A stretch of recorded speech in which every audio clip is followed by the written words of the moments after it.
As the game was coming to a close, plenty of these were being thrown onto the ground. Yes, this is an orange, a smashed up one.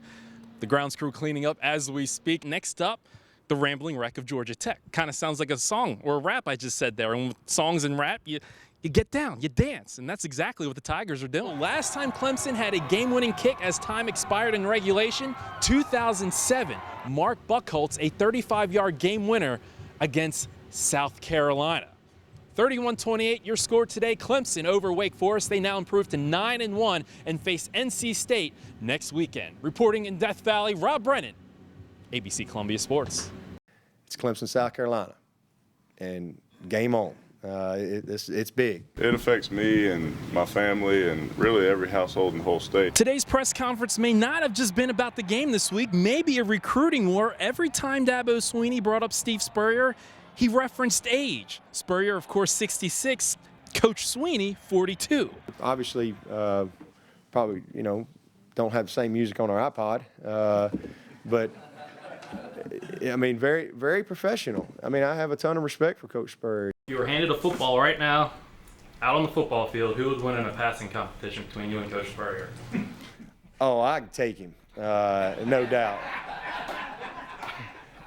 I mean, I'm no Heisman Trophy winner. Dabo Swinney went on to say that he would actually do a passing competition for charity with Coach Spurrier. Now, as for the Tigers, they're on every avenue trying to get ready for this game, including an Xbox simulation. The one I just saw, well, Carolina had the ball in the opening drive, and Brandon Wiles scored a 26-yard touchdown. The two Tiger players then looked at each other and hit the reset button. Perhaps some foreshadowing. With the Clemson Tigers at Clemson, Rob Brennan, ABC Columbia Sports. Clowney and Whitlock have disappeared. Good evening, everyone. I'm Rob Brennan. The Gamecock Party Flyer issue in Rock Hill may be over. Well, for now. A Rock Hill nightclub used the image and name of Davion Clowney and CeCe Whitlock for a Christmas Eve event. That could lead to a potential NCAA violation. Well, we can report tonight that Club Cascade has removed Clowney and Whitlock's image name from the controversial flyer. That's good news for Carolina. No word if the NCAA will still investigate the matter. One thing we do know the NCAA is reporting tonight is the final list of the consensus All-American team. Players include the usual Gamecock and Clemson suspects.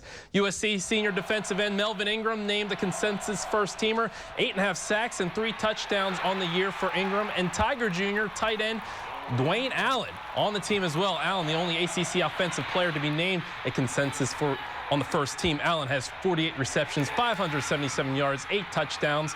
All Clemson records for a tight end in a single season. Back to coaching talk, though. Reports have surfaced that Steve Spurrier has spoke with former Arizona coach Mike Stoops recently about the open defensive coach position here in Columbia. It's unknown if Stoops will ever get an offer. So does that leave current assistant Lorenzo Ward as Ellis Johnson's replacement? All this coach movement, believe it or not, isn't really bothering the Gamecocks all that much.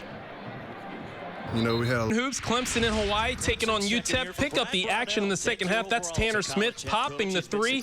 Tigers get its first lead and would go on an 11-0 run. Milton Jennings, 2 of his 12 points coming up here. But then the wheels came off. UTEP pours it on, and the Tigers with just 1 field goal in the last 15 minutes. Clemson falls in this one 61-48 and drop to 6-5. Chick-fil-A Classic Championship round. Spring Valley taking on West Charlotte in Division II Championship. That's Jonathan Golden getting the dish down low and slamming it home.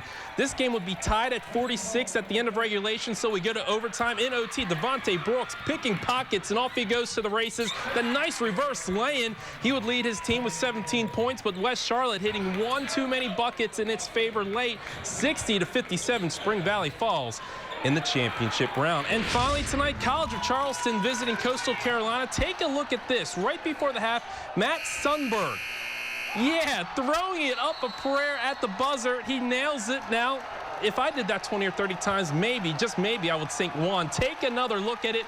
Sundberg making the long shot count. Cougars over Coastal in this one, 77-70.